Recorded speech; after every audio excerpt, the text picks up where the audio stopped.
یہ ان دنوں کی بات ہے جب میں نیا یونیورسٹی آیا تھا۔ لڑکے لڑکیوں کا ایک ساتھ پڑھنا اور رہنا میرے لیے نئی بات تھی، کیونکہ گاؤں میں اس چیز کا ہم سوچ بھی نہیں سکتے تھے۔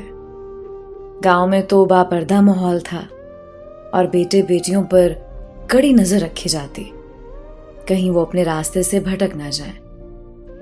صرف قرآن مجید کی تعلیم دی جاتی جو محلے کی بزرگ عورت لڑکیوں کو پڑھاتی، جسے بی بی جی کہا جاتا تھا۔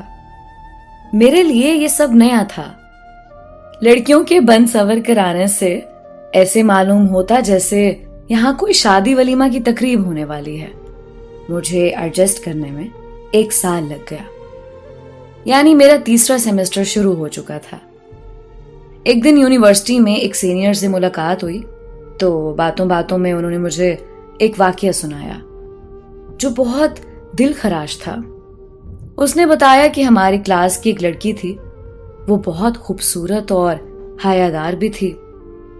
وہ ہمیشہ اپنے کام سے کام رکھتی، کسی لڑکے سے اس کا کوئی ریلیشن نہیں تھا، لیکن یونیورسٹی کے ماحول نے اسے بالکل بدل کر رکھ دیا۔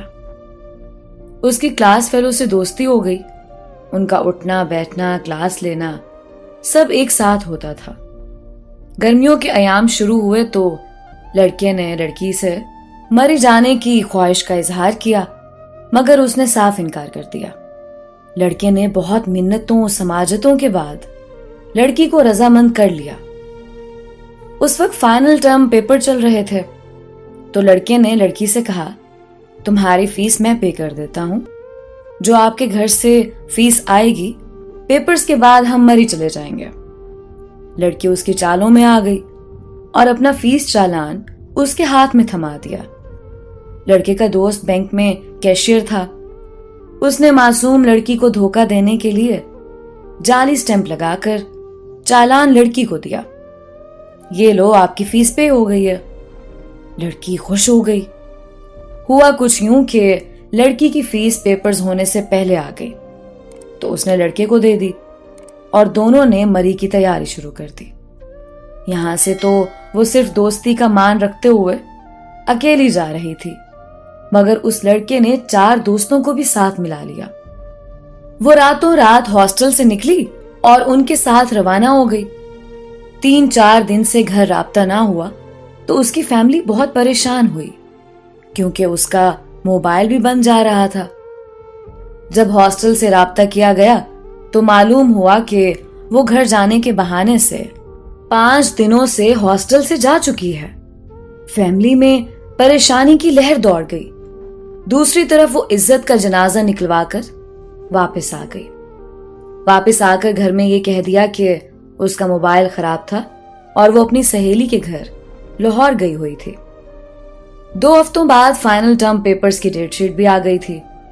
پہلا پیپر تھا۔ ایگزامینیشن انچارج نے دوران پیپر آ کر فیس کی عدم ادائیگی پر اسے پیپر سے اٹھا لیا۔ وہ چیختی چلاتی رہی، اپنا فیس چالان بھی دکھایا، مگر کچھ نہ بن سکا اور اسے کسی پیپر میں نہ بیٹھنے دیا گیا۔ اب وہ گھر سے دوبارہ فیس بھی نہیں مانگ سکتی تھی۔ وہ لڑکے کا گریبان پکڑ کر بہت روئی، مگر اب پچھتانے کا کیا فائدہ جب چڑیاں چگ گئیں کھیت۔ اب کچھ بھی نہیں ہو سکتا تھا۔ اس کی کسی مخلص روم میٹ نے اس کے گھر میں ساری حقیقت بتائی تو اس کے والدین دھاڑے مارتے یونیورسٹی پہنچ گئے۔ لڑکی نے بھی اپنے کیے پر پشیماں ہوتے ہوئے ساری کہانی اگل دی۔ بات وائس چانسلر تک پہنچ گئی۔ وائس چانسلر نے فوراً ایکشن لیتے ہوئے لڑکے کے والدین کو بلوا لیا۔ وائس چانسلر بہت نیک انسان تھا، وہ انصاف کرنا چاہتا تھا۔